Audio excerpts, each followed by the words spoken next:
নমস্কার বন্ধুরা, Florence daily life চ্যানেলে আরও একটি ব্লগে তোমাদেরকে স্বাগত জানাচ্ছি। মাঝখানে বেশ কিছুদিন আমি ব্লগ দিতে পারিনি, কারণ হচ্ছে আমার মেয়ের শরীরটা অনেক খারাপ ছিল। ওর হঠাৎ করে একদিন সন্ধ্যাবেলায় ঘুম থেকে ওঠার পরে জ্বর আসলো। তারপরে জ্বরের ওষুধ দিয়েছিলাম ঠিকই, জানি না কেন ওষুধগুলো হয়তো 2 মাস আগে খোলা হয়েছিল, সেই জন্য তার অ্যাকশনটা কমে গেছিলো। তো যাই হোক, সেই ওষুধটা দিয়েছিলাম, জানি না মেয়ের জ্বর রাতে বাড়তে থাকে। সে 104 ডিগ্রি জ্বর, মানে গা পুড়ে যাচ্ছে জাস্ট। ওই ছোট্ট বাচ্চা একরত্তি মেয়ে আমার, তো সারা রাত ধরে 104, কখনো কমে 103 এরকম হচ্ছিল। ভীষণ চিন্তায় পড়ে গেছিলাম, ভয় ভয় লাগছিল, কারণ কি অত ছোট বয়সে আর এতটা টেম্পারেচার ছিল। যাই হোক, পরের দিন সকালে ডক্টরের কাছে নিয়ে যাই, আর ডক্টর দেখে ওষুধ দেন। যিনি বাবুকে দেখেন, মানে সেই স্যার এত ভালো, মানে তার কথা আমি জাস্ট বলে, মানে তার ধন্যবাদ দিয়ে শেষ করতে পারবো না। যাই হোক, ঈশ্বরের আশীর্বাদে মেয়ে এখন আগের থেকে একটু ঠিক আছে। তো এই মুখরোচক কিছু টুকটাক খাওয়ার জন্য সন্ধ্যাবেলা আমি সাবুর কাটলেট বানাচ্ছিলাম। তো সাবুর দানা ভিজিয়ে রেখেছিলাম, আর সাথে আলু সেদ্ধ করে রেখেছিলাম, ওভারনাইট ভিজিয়ে রেখেছিলাম। দেখতে পাচ্ছ কি সুন্দর জলটা সোক করে পুরো ফুলে গেছে। সাথে একটু টমেটো সস, লঙ্কা, পেঁয়াজ কুচি, আদা কুচি, একটু চাট মশলা আর নুন, সামান্য লঙ্কার গুঁড়ো, সব কিছু দিয়ে আর একটু কর্নফ্লাওয়ার দিয়ে খুব ভালো করে মাখিয়ে নিয়েছিলাম। তারপরে হাতে একটু তেল মাখিয়ে নিয়ে পুরো মিক্সচারটা থেকে যেরকম শেপ দিতে চাই ঠিক সেই রকম শেপ দিয়ে, চৌকো হোক, হার্ট শেপ হোক, রাউন্ড শেপ হোক, যা হোক পছন্দ মতো শেপ গড়ে সেগুলোকে যদি ছাঁকা তেলে ভেজে নেওয়া যায়, তাহলে কিন্তু তার টেস্ট যে কোনো রেস্টুরেন্টের ভালো ভালো স্টার্টার আইটেম, ফ্রাইড আইটেমের সাথে সমান তালে তাল মিলিয়ে চলবে। তো আমি দেখতেই পাচ্ছ কী সুন্দর করে গড়ে নিচ্ছি। কর্নফ্লাওয়ারটা দিতেই হবে, না হলে কিন্তু ছেড়ে যাবে, ভাজার সময় সব খুলে আলাদা হয়ে যাবে। এটা একটু মাথায় রাখতে হবে। আর হাতে তেলটা মাখিয়ে নিলে এইভাবে হাতে চিপকে যাবে না।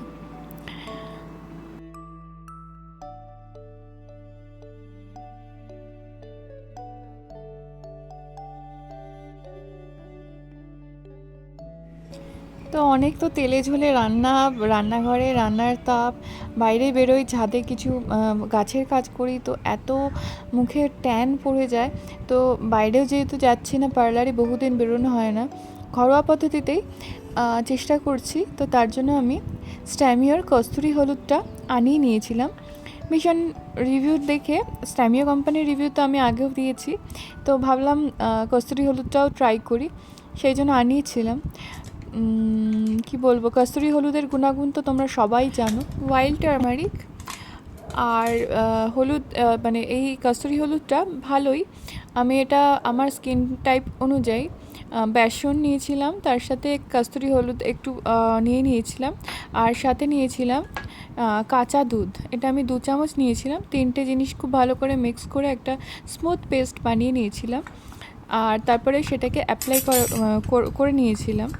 অ্যাপ্লাই করার আগে আমি পুরো মুখটা রুমাল দিয়ে ভালো করে মুছে নিয়েছিলাম, আর 5 মিনিটের জন্য ভেজা রুমালটাকে মুখে দিয়ে রেখেছিলাম। এতে কি হয়, মুখের যে পোরসগুলো রয়েছে সেগুলো কিন্তু ওপেন হয়ে যায়, আর যে প্যাকটা বানালাম সেটা কিন্তু খুব ভালো করে কাজ করতে পারে। তো রুমাল দিয়ে ওটা করে নেওয়ার পরে 5 মিনিট রাখার পরে আমি আমার আঙুল দিয়েই এই পুরো প্যাকটাকে অ্যাপ্লাই করে নিচ্ছি সারা মুখে। এটা চাইলে কিন্তু ঘাড়ে, হাতে, গলায়, যে জায়গাগুলো সানবার্ন হয়, প্রচণ্ড ট্যান পড়ে যায়, সব জায়গাতে ইউজ করা যেতে পারে। তো আমি শুধুমাত্র মুখেই লাগিয়ে নিয়েছিলাম, কারণ কি আমি বিকালে ইউজ করছিলাম। তো দেখতে পাচ্ছ বেসন থাকার জন্য একটা টান পড়ছে। আমি 10 মিনিট রেখে নর্মাল ওয়াটার, ঠান্ডা জলে মুখটা ধুয়ে নিয়েছিলাম। ক্যামেরা যদিও বোঝা যাচ্ছে না, কিন্তু আমি সামনাসামনি দেখে বুঝতে পারলাম যে সুন্দর মানে ট্যানটা যেটা পড়েছিল অনেকটাই রিমুভ হয়েছে। একদিনে তো আর সেটা পুরোটা সম্ভব না কোনো কিছুই। তো আস্তে আস্তে কিন্তু আমার মানে এটা যদি ইউজ করা যায় কস্তুরি হলুদ, তাহলে কিন্তু মুখের একটা সুন্দর একটা উজ্জ্বল ভাব আনে, যে ট্যান থাকে সেটা রিমুভ করে দেয়। আর অন্য হলুদে যে মানে মাখার পরে হলুদ হলুদ ভাব মানে বাইরে বেরোলে লোকে বুঝতে পারে যে হলুদ মেখেছে, কস্তুরি হলুদে কিন্তু সেরকম একদমই থাকে না। আর সপ্তাহে 3 থেকে 4 দিন এটাকে ইউজ করা যেতে পারে। আর কস্তুরি হলুদ যদি এইভাবে নিয়মিত একটা রুটিন মাফিক ব্যবহার করা যায়, তাহলে কিন্তু ফেসিয়াল যে হেয়ারগুলো থাকে অনেকের, সেটা কিন্তু অনেকটাই রিমুভ হয়ে যায়। তো আমি ডেসক্রিপশানে অবশ্যই প্রোডাক্ট লিঙ্কটা দিয়ে দিচ্ছি, তোমরা চাইলে সেখান থেকে দেখে নিতে পারো। বমি খেয়েছে? না না।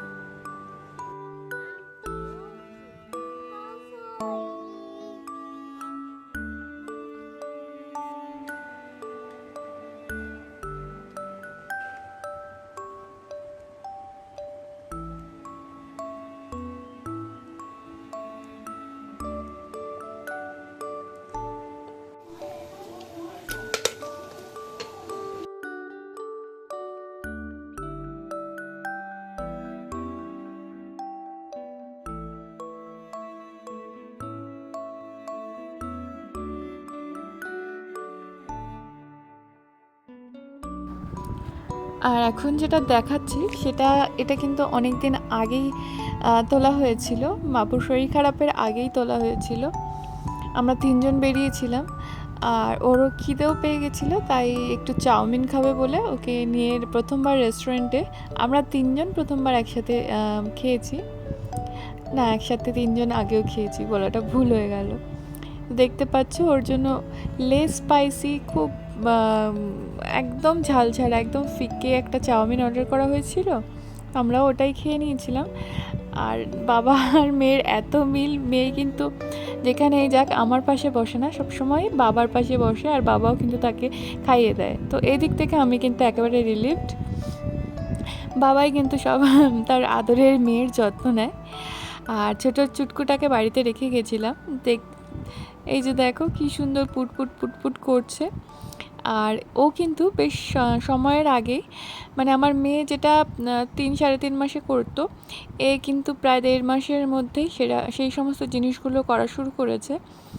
যেমন অন্যের সাথে আমরা কিছু বললে ইন্টারাক্ট করার জন্য আউ উ করে মুখ চোখ করা, বা ফ্যান চালালে ফ্যানটা দেখে হাসা, তো এগুলো সব বাচ্চারাই করে, আমার ছোটটাও করছে। তো এগুলোর নতুন নতুন জিনিসগুলো এক্সপ্লোর করছে, খুব ভালো লাগছে দেখতে।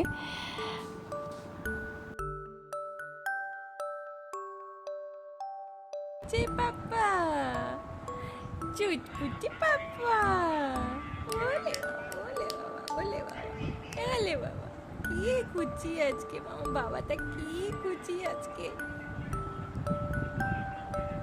কি আস্তে ভাইয়ের মাথা আছে।